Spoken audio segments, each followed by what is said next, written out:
Good evening and welcome. This is NDTV Profit and my name is Alex Mathew. The big story today. Social media erupted last evening after Algerian boxer Iman Khalif won a welterweight fight in the ongoing Paris Olympics against Italy's Angela Carini in 46 seconds flat. In the fight, Carini didn't appear to defend well, and the punch that landed in the end was taken full on the face. The controversy erupted because of allegations that were made on social media that Khalif should be disqualified from the women's event because she has the XY chromosome and so is a man. Now, this is clearly a sensitive issue, but one that needs to be addressed. And let's first look at the facts. Iman Khalif qualified for the Olympics in Paris and, according to the International Olympic Committee, followed all of the rules. In a statement issued yesterday, the IOC said that all of the athletes participating in the boxing tournament of the Olympic Games Paris 2024 comply with the competition's eligibility and entry regulations, as well as the applicable medical regulations set by the Paris 2024 boxing unit. It referred to two athletes without naming them, but the inference is that the athletes are Iman Khalif as well as China's Lin Yuting. Now, in its statement, the IOC says, and I quote, "These two athletes were the victims of a sudden and arbitrary decision by the IBA towards the end of the IBA World Championships in 2023. They were suddenly disqualified without any due process," unquote. It also said that the eligibility rules should not be changed during ongoing competition, and any rule change must follow appropriate processes and should be based on scientific evidence. Now, the IBA disqualification therefore becomes an important point to discuss. The International Boxing Association has come out with its own statement. The context here is important to note. The IOC de-recognized the IBA in 2023 following its suspension in 2019. Now, take a look at the IBA statement. It said that the decision was made after a meticulous review and that it was important and necessary to uphold the level of fairness and integrity. Interestingly, it also said that the athletes did not undergo a testosterone examination but were subject to a separate and recognized test. The specifics have not been disclosed. The IBA claims that the tests conclusively indicated that both the athletes did not meet eligibility criteria and were found to have competitive advantages over other female athletes. There was no mention of the XY chromosome, but a Reuters report at the end of July quoted IBA President Umar Kremlev as saying that both the athletes had the XY chromosome pairing. Arguments have been made on both sides, but my guest today will hopefully help to objectively discuss and debate the issue and possibly suggest the ideal way forward. I'm joined today by Sudhanshu Mittal, former Vice President of the Indian Olympic Association and President of the Kho-Kho Federation of India, as well as Dr. Ishwar Gilada, an expert in infectious diseases, but also someone who has made a statement about this and has discussed the medical rationale about what is being said.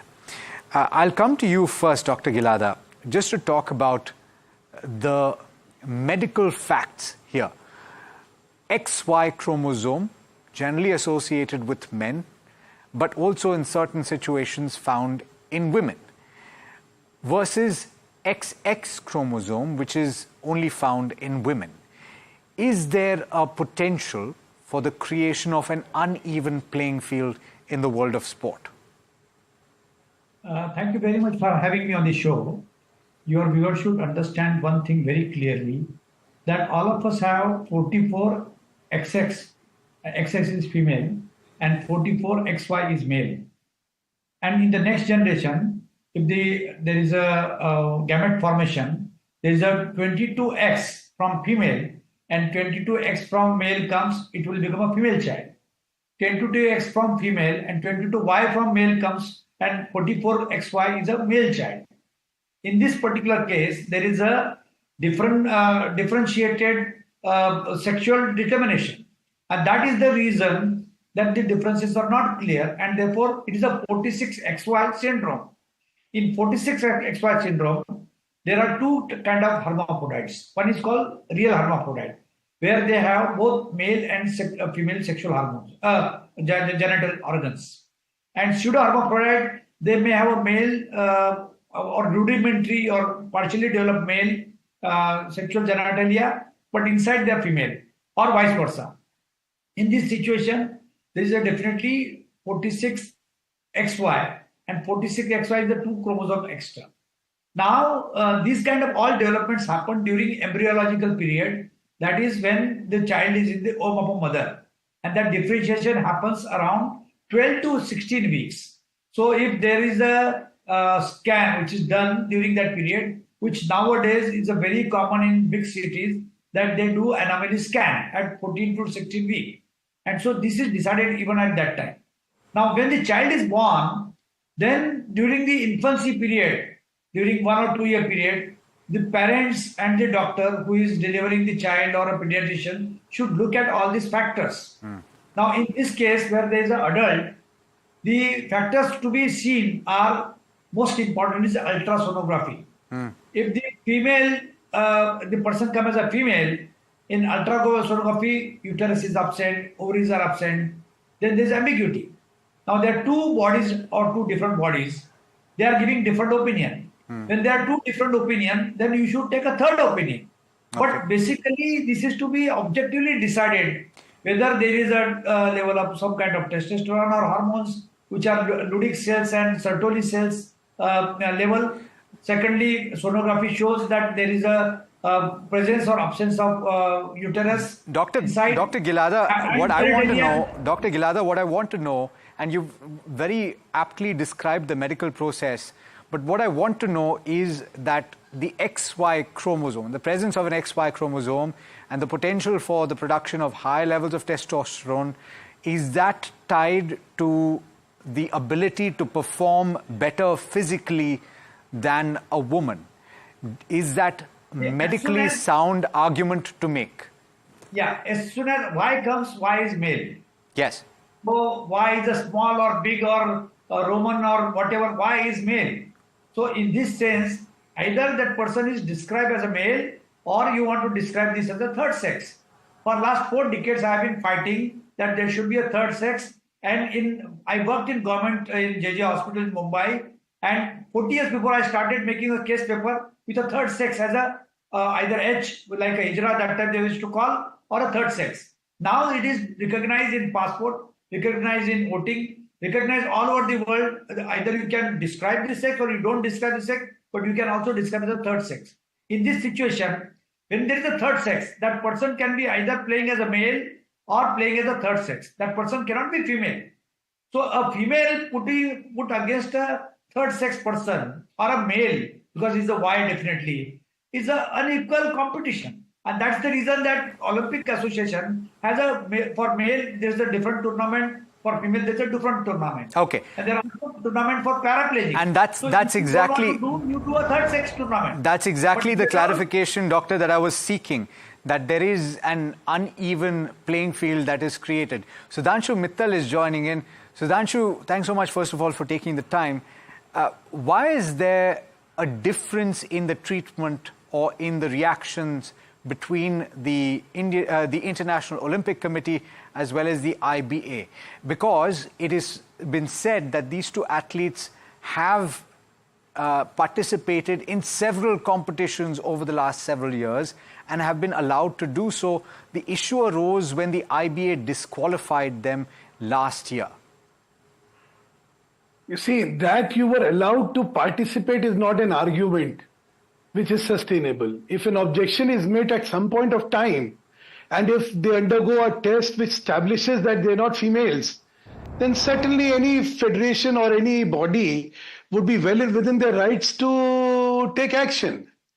Now, I have a few observations. You see, as far as the International Olympic Committee is concerned, the consistent stand has been that every single discipline is administered by the international body of that discipline. And the rules they follow are the rules which are then implemented. In this particular case, what has happened is that because IOC superseded the body of the International Boxing Federation and administered the game of boxing directly in these Olympics, so they have had to make this choice.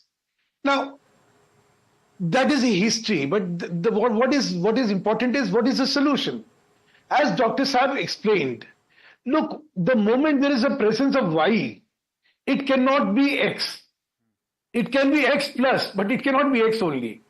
And the competition when it comes to females is between X's. So either you have a separate category which says that XYs are a separate category. If the administrative body of the game wants to conduct a separate tournament, so be it. Otherwise, the moment there is a presence of Y, it establishes the presence of a male harmonial system. And that obviously has an advantage over a pure female anatomy. So in that case, let the person compete in the male section. Okay. But to permit somebody with identifications in the female category would not be desirable. So it is now time, looking at the example which is now there before us, that a uniform standard is established. Look, this is not the first time a controversy of this kind is broken up. It had earlier happened in athletics, in swimming, in boxing, in wrestling, so many other games. Mr. Mittal, an argument that is being made in this case is that, of course, and you've countered that argument right at the start. One of the arguments, which is that she was able to participate in events in the past, and the IOC has said that based on the passport, she is woman, and therefore they have allowed this to pass. No. That is the second point. The third point that people have said is that she has competed against women in the past and has lost. I want you to talk about the third part. You see, again, this is not a valid argument for the simple reason. Let me go by each of them. First, a passport certifying somebody as a female. Every country has a different methodology which is followed today. India, for the first time, has now had a separate category. Earlier, it was only white or black, which means either male or female. Now, that certification of a country, is it sufficient for an international body to accept it on its face value when it is challenged? No. The moment when it is challenged, you have to undertake a test and an examination of the athlete and decide whether it is male or female. Secondly, competing in the past, as I said, is no benchmark that since you competed, so you shall compete. No, that's not valid. Third, even if you lost, so what? Point is, you may have had a female who's better than a male. Does that make it permissible for a male to compete against a female? No. So on the logic of it, I am not in agreement with it. Okay. I'm not in agreement. Now to stretch this, and I did not mention this at the start because I do not believe that these two issues should be conflated. Now, however, as normally happens on social media, there are tangential arguments that are often made when a situation like this arises. Mr. Mittal, with your experience of having been the Vice President of the Indian Olympic Association and understanding how things are governed in sport, there has been an argument made over the years for trans individuals to be allowed to compete. Now, do you think that these two issues should be kept entirely separate? And is there a solution that can be found for this holistically? As I said, transgenders are a reality. No, there is a difference between... Let me explain. I mean, there is a difference. I'm not even debating that. But when you look at the conventional purity of the proposition of an X or Y, there is a gray area, right? Now, in that situation, let's be innovative, na? Let us have a separate category. Why leave doubts? You know, a winner must be a winner. As they say, an apple must be compared to an apple and not an orange. So when you are in a competitive sport, you must compete with your likes. Now, you can't be competing with somebody who's not like you, whether to your advantage or to your disadvantage. Yeah, that's not a fair argument. Dr. Gilada, do you want to weigh in on this? It's important to draw a distinction between a trans individual and what it is in this case, because a trans individual can be XX that has transferred their sex or transformed their sex to male. Is that possible? No. I will just differentiate very clearly. Yes. I did my dissertation 4 decades before on pattern of STDs, sexually transmitted disease in Hijra cult. And before my dissertation, I went to Tata Institute of Social Science. There were 6 dissertations. They said that we made so many Hijras, and they said they are born like that. So my understanding that they are born like that means they are born as a hermaphrodite or pseudo-hermaphrodite, and that was dead wrong. The Hijra cult or transsexuals or transvestite or eunuchs, they are a totally different category. None of them is born as a hermaphrodite or pseudo-hermaphrodite. They are born as normal male. They are sex abused, and they have a mind gender identity of a female. At a particular point of time, they want to deviate from male and they want to become female.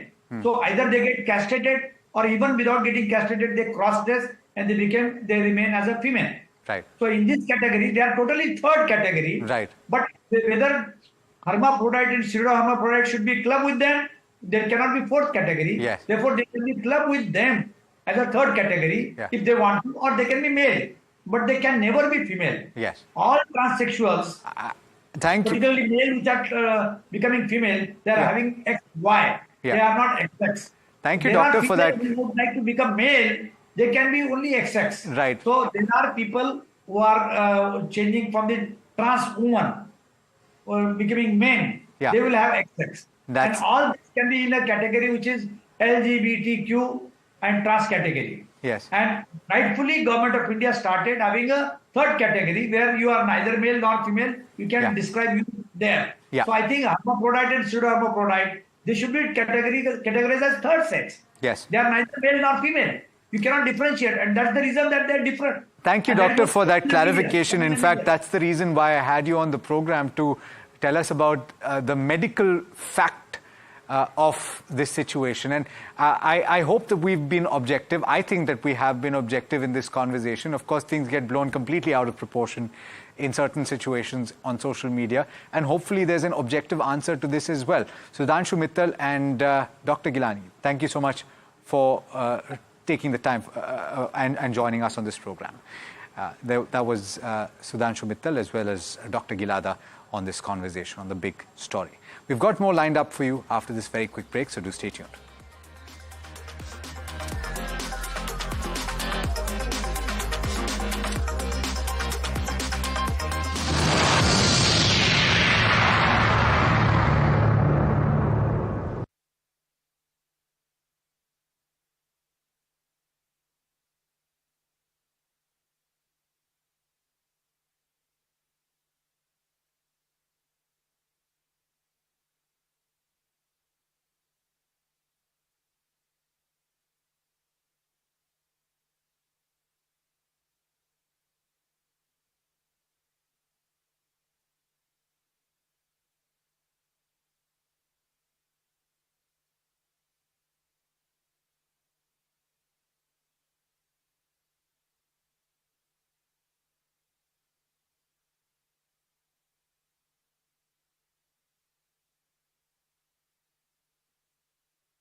Welcome back to the big story. Now, one of the big talking points in the markets this week has been the consultation paper that was issued by the SEBI that seeks to curb excesses in the futures and options market.